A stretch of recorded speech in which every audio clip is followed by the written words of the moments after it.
This is all a double bluff. And hear me out on this, okay? This could have been a phantom pregnancy, and there could have been the use of a moon bump. And of course, that's something which we continue to want proof of and want Buckingham Palace to rule in or rule out one way or another. Because, of course, if the children were born that way, it would mean that Archie and Lily were no longer to be allowed in the line of succession. Developing today, Meghan Markle's shock new royal health dig that sources say she is saving for a bombshell new book intended to be an autobiography to raise more cash and spill the beans on her unhappy marriage to Prince Harry. This revelation from Matthew Acton, the UK tabloid reporter in Radar Online, who breaks the news that Meghan Markle is apparently haunted by the royal family's insistence her first child underwent a disability scan before birth. Now, can I just say that in the United Kingdom, that is complete standard procedure? Okay, so the idea that in some way Meghan Markle is being treated unfairly by the British royal family here is a joke. But of course, she has a victim narrative. We knew that she was saving up these digs at the royal family, and here's the first to come. He reveals Meghan Markle is haunted by being forced to test her unborn baby for disabilities on orders from the Queen, due to the royal family's shocking hidden history of children with abnormalities.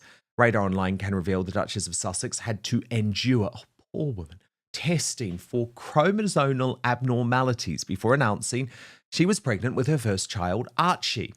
It is now regulation for pregnant royals to have children tested for abnormalities due to the royal family's little-known history of having disabled children. As also revealed, all women in the royal household must submit to this test now. Many of the royal households of Europe are very closely related, so the gene pool can be quite shallow, which can increase the chances of abnormal children being produced. Even though Meghan was a non-royal, that didn't change the fact she had to get tested. The source continued to claim Meghan wasn't happy with having to submit to it, but it was non-negotiable like most traditions in the royal family. She hasn't talked about it yet, but she will, as it haunts her so badly. But she's so haunted that, listen to this, she's keeping this one up her sleeve maybe for her memoir. So Angela Levin, our royal mastermind, Prince Harry's biographer, this is nuts. I mean, this is literally grasping at straws now to try and suggest that the royal family were in some way targeting her as a result of the first cousin marriage tradition. That's not true, Angela. This is just standard medical procedure because they want to make sure that all royal births are as healthy as possible. And Catherine would have had to go through exactly the same thing. Yeah, of course. Yeah, absolutely. She was 37 when she gave birth to her son. Now, that is quite old in terms of having a baby. And so they were bound to test absolutely everything. Can you imagine if they didn't do that to Meghan deliberately because it was Meghan? And then she would say, why didn't they do it? Why didn't, they did it on purpose against me. So she'd rather have that so she can make a huge fuss than actually have all the examinations and be fine. I mean, George V had lots of geriatric problems and in his child, and so it was very difficult to help this child get over it. And now, I mean, although the medication is fine, you have to sort of make sure that your child is going to be okay, and they can do things in the womb that save an awful lot of trouble and pain and anxiety if you let that happen. I mean, that's typical her, isn't it? I mean, she does keep saying all these things, that they deliberately didn't give her son a title. Well, they didn't, because King Charles was, Queen Elizabeth was still alive, and they don't do it all the way down. She just looks for trouble. She's absolutely looking for trouble. She can't stop moaning, and here's another moan. And if she does this, people will be laughing because it's just absurd. Any mother would know that that's what they have. And I don't believe she wasn't told. Of course not. It's well known. They're not trying to hide anything. I think she's just looking and think, oh, maybe I can get away with this because she is very stupid at some things. So she thinks she's going to win everything and she doesn't. This is another one. Absolutely not nonsense. They made my life hell because they made me take these examinations. No, they didn't, dear. They made you safe. Angela, I'm going to put one other theory to you here. I think there's the possibility that this is all a double bluff. And hear me out on this, okay? Because do you remember Meghan actually refused to use the hospital that was usually used by royals and refused to use all of the normal medical staff? And there was all of the weirdness over the timing of the birth of Archie and a whole load of suspicion, which we have covered in detail before, about the fact that this could have been a phantom pregnancy and there could have been the use of a moon bump. And of course, that's something which we continue to want proof of and want Buckingham Palace to rule in or rule out one way or another. Because, of course, if the children were born that way, it would mean that Archie and Lily were no longer to be allowed in the line of succession. Now, Angela, for Meghan Markle to craftily put out a story like this, suggesting that she was submitting to all of the disability scans and the medical testing that the British royal family wanted before the birth, it's a good way to put people off the scent, isn't it, when it comes to some of the other questions? I'm just saying, Angela, call me conspiratorial, but I just want to put that out there. Good. Yeah, I mean, I think she can do anything all her life, it seems to me, is that to destroy.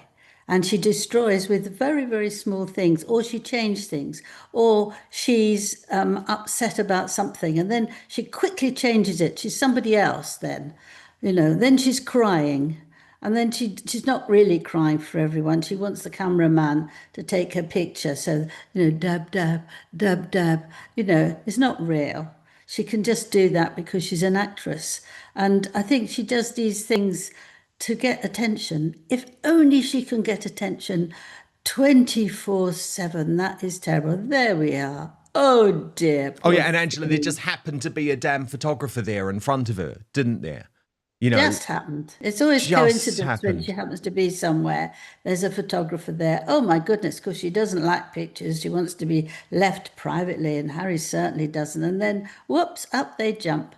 It's all phony. She's very careful, and that's why we have to be very, very careful that what she ever does, she plans it very carefully, very, very carefully. It could be an interesting story she's making that absolutely has no beginning and no end. It's just because she wants to have attention and she wants to be seen as someone amazing and in the front line. There we are. Look at that. Isn't that, why does he want to do that? Because she wants it.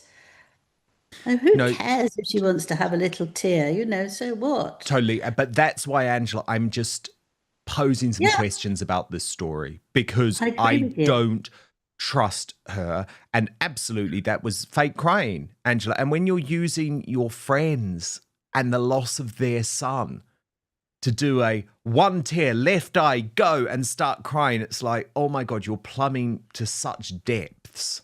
We can have a look at that, actually. We're at Soho House, Toronto, which is basically TIG headquarters for me. I write my stories here, I take my meetings here, and it's kind of amazing because all over the world, if I'm traveling, Soho House can still be home base. Now make yourself cry. Yeah. Oh, I can do that so well. Oh my God, it's crazy. You're like, Meghan, one tear, left eye, go. Give me 3 seconds. And she was having a wonderful time, and she was pretending. You can see for 10 miles that she was not really meaning anything. She kept organizing pictures in a line, and she was always in the middle. This is not somebody who really cares. She was walking over land that had been burnt to nothing, and perhaps she was walking over the people who was in this house or flat or anything. Stop. You can see that she just misses out. She just misses out. And you can't trust her. You can't. And how she does it, Harry. One minute she's kissing him in front of everybody, and looking lovingly into his eyes. The other time she won't even see he's there, push him away, make him look incredibly unhappy. It's up to him that he should just get lost. Oh, look at that! Aren't we so sorry? She's not sorry at all, but there's a cameraman just in the right place, not taking it from the back and seeing the face of the person who's hurt. Yeah. Yeah, Angela, it was interesting looking at the body language of the pair of these two over the weekend because I wasn't convinced. My feeling is that they were all over each other because they had been so stung by the very valid criticism, Angela, of their previous appearance in New York, where their true colours had came out. This very much felt like we've got to go, we've got to prove to the world everything's okay again. And it's all a big game. It's not okay, is it? It's absolutely not okay. It's a game because she wants to pretend she's such a lovely person and she's such a lovely mother as well. She said that she rushed back for one day because she just had to look at her children. Now, if you work out how long it would take her to get there and how long it would take her to get back, it would be a rather odd timing to see a small child who was probably asleep. Did she wake up? Archie to say, hello, mummy's here, must run and go away. I mean, she makes up all these nonsense things, absolute nonsense things. And look how sad Harry looks in that picture. But she's as happy as can be. Exactly. And to give him a nudge, come on, smile now. She manipulates him and decides how she wants to be. Well, yes, and of course, he was still smarting at that point over her stunt in Paris. But isn't it so funny, Angela? That was only a couple of weeks ago. But she has this new strategy going on, and it's a directionless strategy, but it's sort of working at the moment. I describe it as the flood the zone strategy. And it's like, there's so much craziness, so much madness. What it means is people quickly move on from some of these appalling stunts. But we might move on, but we don't forget that she's done them. And what's been interesting to me, Angela, is to see how the Hollywood elite are now turning on her. Billy Bush, huge name in America, former host of Today and Access Hollywood. He's launched his new independent show, Hot Mics, and is just totally tearing Meghan to pieces. But as I say, he's not the usual suspect to do so. Watch this. Please stop giving her awards about most powerful women. You're not a powerful woman. You married a guy. You got Bush is powerful. Maybe you got the guy to leave his family. You got him to leave the royal family. There's power in there, but this is too much. I can't remember is it Fortune magazine or something that's fawning over her now? Listen to this, speaking of sincerity. I used to teach gift wrapping at paper stores and advanced gift wrapping. So, all of those things that you do as an auditioning actor, that's not the full circle I was expecting, but here we are. Yeah, you had a lot of odd jobs. Froyo was another one. Oh, yeah. Humphrey Yogurt, that was my first job. And, when I used to do calligraphy, I used to do it for so many celebrity weddings Before I was and this powerful hotels. woman. And that was in between auditions. And at the time, I don't know why I didn't think to just buy a glove, but you don't want the natural oils from your hands to get on the beautiful paper. So I would just put a white tube sock on my hand. Right? All these very fancy cards Then for I people. became powerful. Amazing. Well, a long way from the white tube socks on your hands. When I was True. just an actress auditioning. I was just an actress auditioning, and now I'm a major entrepreneur. No, you're not an entrepreneur. The show is terrible. It's canceled. It's not happening again. You didn't get a second season. You shot one long season and cut it in half. Please be authentic, and I will be the first to embrace you and just be you, not this version you're forcing down people's throats. Authenticity, that's it. That's all we can do. Angela, he's so right, isn't he? Oh, it's brilliant. That's absolutely brilliant. And he's absolutely spot on because it's strange. People now can't stand it. Who wants to know about her paper and how she does a bit of writing with one hand and she should have put a glove on? She's got the same story that she's told. I think I've heard it about 20 times. All the people she speaks to, the same way she talks about telling that she wanted the washing up place stops talking about just boys because it was girls too. She did that when she was 11, pretending it was just her, but it was the whole class. So she even nicked that as what a good idea person she was, and she was a real female operational person. And it's all nonsense. She doesn't know how to really talk very nicely with people, so she just tells them about herself, minus details that nobody wants to know anything about. You can't reach her because she's not saying anything warm and emotional. You know, she's either moaning or she's laughing at herself because she's so funny. Ha ha. You know, there's nothing there. It's an empty inside that she fills with, you know, little snacks. Angela, did you notice Meghan's voice in that video that Billy Bush shared? And Princess Carmichael has been looking into the evolution of Meghan Markle's speaking voice. And they write that from 2013 to 2025, her voice has gotten much deeper and newscaster, and she seems to have adopted some weird accent. This woman has no idea who she really is. Everything is a performance and a facade. I'd love for her to be just real for 90 seconds, but I don't think she's capable. And it's really interesting, Angela, actually, and I give credit to Princess Carmichael for this, because what they've done is actually compare her voice and how it's changed over the past decade and a half. And I think this really is indicative, actually, because it's indicative of how she has created a false persona. Watch this.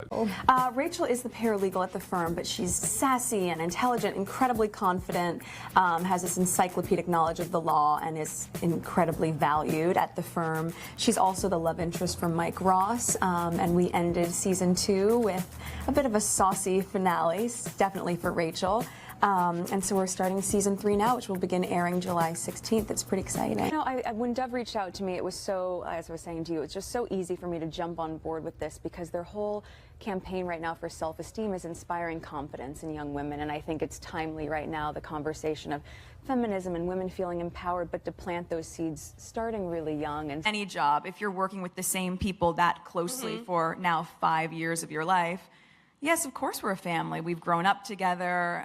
The people that I'm closest with on the show, though, are Rick and Sarah, who played Donna and Lewis. You look at the traction, especially that's happened in this past year, with this being at the forefront of conversation. It's a really hot topic right now, right? Oh, yeah. So how fantastic that it's making dinner table conversation, that we're talking about it, that it's something that people aren't ashamed to talk about anymore. And I think that, you know, even I go to Rwanda again on Monday.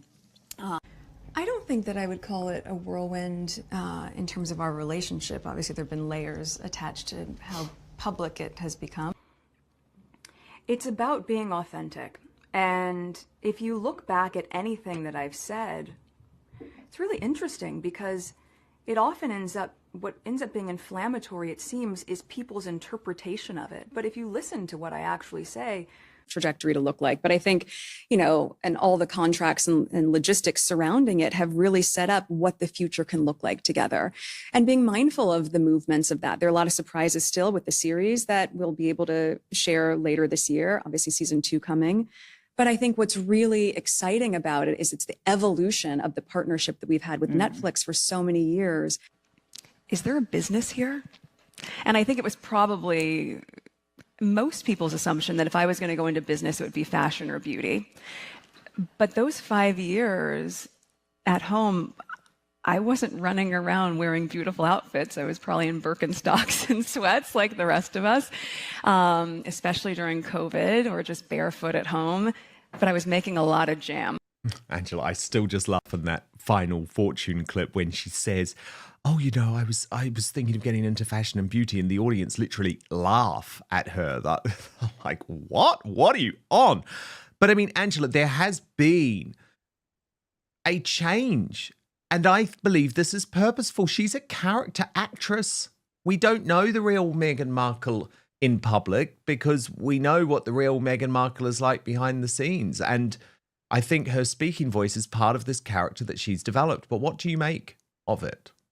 Yes, I think partly it's who you're surrounded by, and your voice changes a little bit. But she does this because she wants to act. She is acting. She's acting to tell people how she is. And so it's all changing all the time. She wants to hear herself doing something slightly different, and all these words are being authentic. Excuse me. She's not the most unauthentic person I've seen. She's absolutely not in any way. She just behaves according to what she feels that she's in the scene that she's in.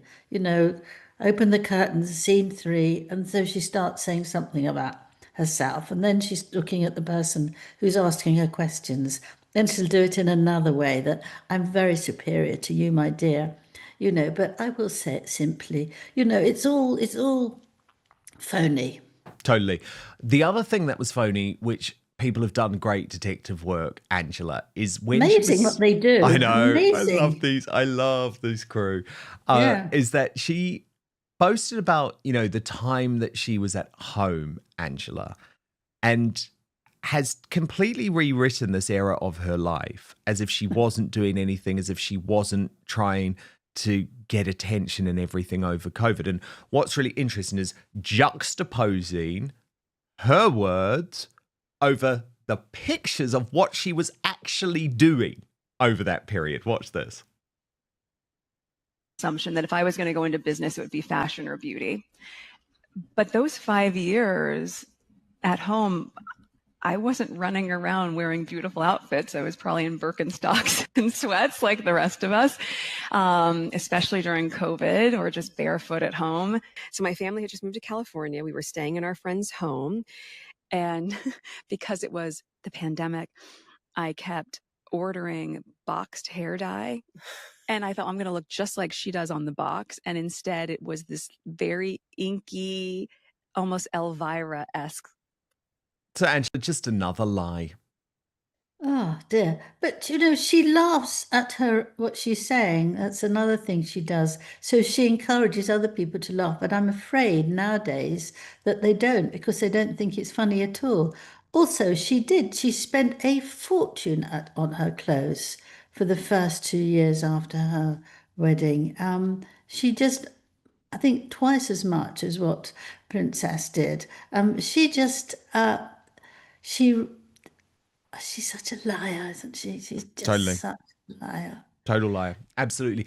But what's interesting, Angela, is Alison Boshoff in the Daily Mail this week actually looked in behind the scenes to this new strategy from her team. And, I've been very honest about what I think this is. It is completely based on just flooding the zone, throwing everything up against the wall, seeing if anything works.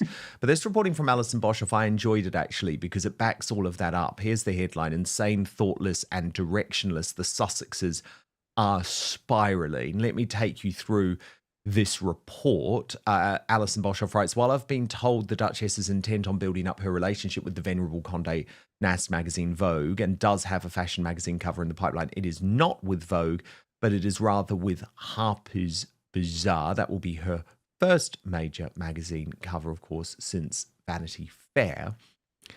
And the meetings with Vogue are about resetting relations after that fallout with Edward Enninful and Anna Wintour. But well-placed insiders tell the Daily Mail the sudden burst of activity, which included an appearance at Fortune, doesn't quite indicate anything thought through. The source said her PR team are just putting her out there in a hopeful way without a plan. They aren't being discerning and protecting her from herself. It seems they think every media opportunity is a good one. And that's insane. There is no strategy here. It is thoughtless and directionless.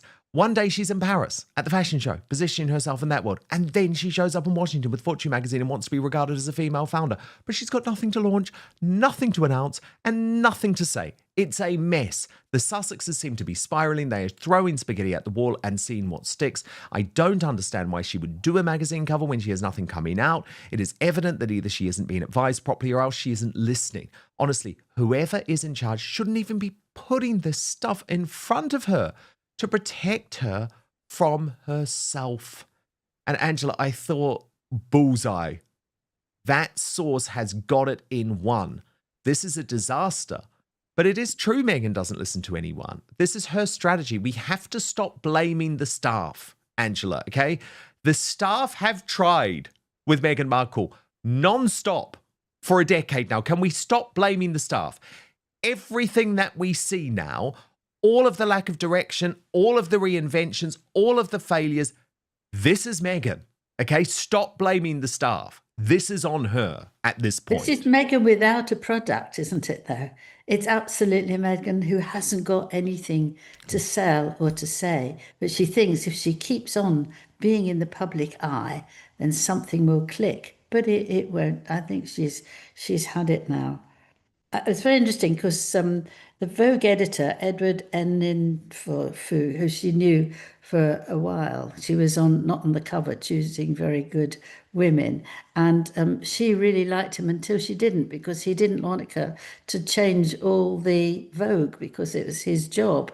I met him actually when I had dinner with King Charles and in Scotland.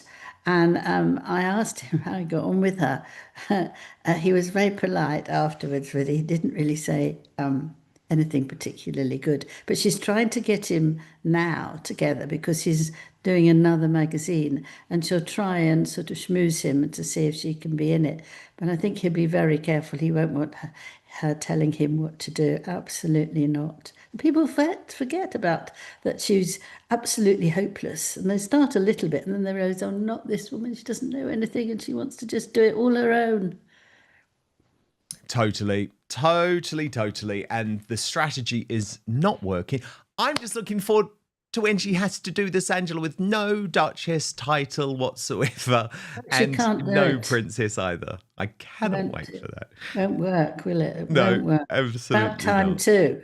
About time too, indeed. Angela Levin, our royal mastermind, the biographer of Prince Harry and Queen Camilla. Thank you so much. And if you do want first access to our uncancelled... Pressure is mounting once again on Prince Andrew as members of Parliament consider taking unprecedented action to address the fallout from his ongoing scandal. The controversy surrounding the Duke of York has reignited public debate about the future of the monarchy and the accountability of its members. In recent days, Labour MP Graham Stringer stated that Prince Andrew's behaviour has caused more harm to the British monarchy than anyone in recent history. He argued that Andrew's actions have eroded decades of public goodwill, much of which had been carefully built during the reign of Queen Elizabeth II. For much of her 70-year rule, the late Queen managed to maintain near universal respect for the royal family, even among quiet Republicans. Her approach emphasised duty, restraint, and service. However, since her passing, the institution has faced growing challenges, from Prince Harry and Meghan's departure to controversies surrounding King Charles's leadership, and now renewed anger directed toward Prince Andrew. At the heart of the current issue are two major concerns: Andrew's long-standing association with convicted sex offender Jeffrey Epstein and his questionable financial arrangements, particularly his residence at Royal Lodge in Windsor. The 30-room mansion, part of the Crown estate, has been Andrew's home for more than 2 decades. Reports indicate that he has not paid rent during that time, claiming rights under a prepaid lease agreement signed years ago. However, the arrangement has drawn heavy criticism from both the public and Parliament, especially as calls grow for greater transparency and accountability within the monarchy. Senior MPs are now discussing whether to summon Prince Andrew to appear before Parliament to explain his financial situation and clarify the terms of his lease. Simultaneously, a bill is being prepared that would give lawmakers the legal authority to strip disgraced royals of their titles, a move that, if passed, would mark a major shift in how the institution is governed. This proposed legislation reflects increasing public frustration. Critics argue that while the monarchy remains a constitutional symbol, its members should not be exempt from consequences when their actions damage the institution's integrity. supporters of the royal family, meanwhile, caution that politicising royal titles could set a dangerous precedent and weaken the apolitical nature of the monarchy. The controversy also exposes a deeper tension in British society: the ongoing debate over the monarchy's relevance in the 21st century. While many citizens still view the royal family as a vital, cultural and charitable force, others see scandals like Andrew's as evidence that the institution needs reform or even abolition. For now, Prince Andrew remains largely out of public life. His royal duties were suspended in early 2022 following the settlement of a civil lawsuit in the United States related to his association with Epstein. He has since attempted to maintain a low profile, occasionally appearing at family gatherings, but staying away from official events. Yet, with Parliament now directly involved, the situation has reached a new level of seriousness. Whether or not Andrew is stripped of his titles, and the very discussion of such a move represents a turning point for the British monarchy, one that raises difficult questions about privilege, accountability, and the expectations placed upon those born into royalty. As the debate continues, analysts suggest that the King's response will be crucial, balancing the preservation of the monarchy's dignity with growing demands for transparency will define not only his reign, but also the institution's place in a changing modern democracy.